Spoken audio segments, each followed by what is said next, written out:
नमस्कार साथियों, मेरे YouTube चैनल पर शिक्षा विभाग से संबंधित नवीनतम अपडेट्स पाने के लिए सब्सक्राइब कीजिए, बेल आइकन को प्रेस कीजिए और ऑल नोटिफिकेशन को ऑन करके रखें, जिससे नवीनतम अपडेट्स आपके मोबाइल पर तुरंत मिल सके।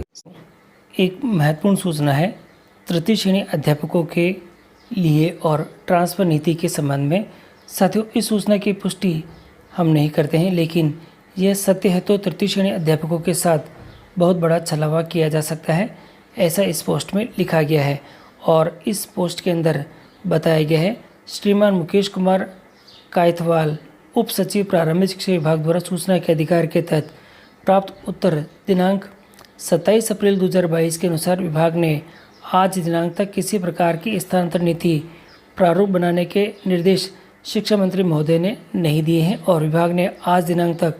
कोई भी स्थानांतरण नीति का प्रारूप नहीं बनाया है। और यहाँ दे रखा है कमेंट फॉर SPIO का, और यहाँ दे रखा है आप द्वारा चाही गई सूचना के संबंध में जो RT लगाई गई थी उसके संबंध में जो उत्तर आया है वह इस प्रकार से है। बिंदु संख्या 1 पर वर्णित पत्र इस अनुभाग जो प्रारंभिक शिक्षा में प्राप्त नहीं होना पाया गया है। और दूसरा दे रखा है जो बिंदु संख्या 2 के क्रम में तृतीय श्रेणी अध्यापकों के स्थानांतरण के संबंध में माननीय शिक्षा मंत्री महोदय द्वारा साथियों स्थानांतरण संबंधी नीति प्रारूप बनाने के निर्देश प्राप्त नहीं हुए हैं। साथियों, बहुत बड़ी बात लिखी है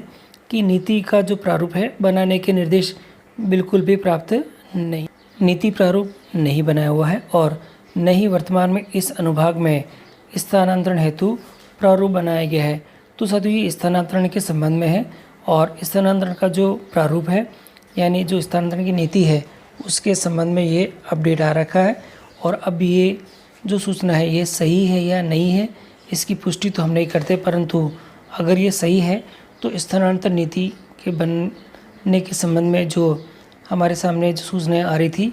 वह सब धरी की धरी ही रह जाएगी, क्योंकि यहाँ दिखाई दे रहा है कि स्थानांतरण नीति का जो प्रारूप है उसके संबंध में कोई भी उनको निर्देश प्राप्त नहीं हुए हैं। तो साथियों, ये बहुत बड़ा अपडेट है और अब देखना है कि इसकी वास्तविकताएँ कितनी सही है या गलत।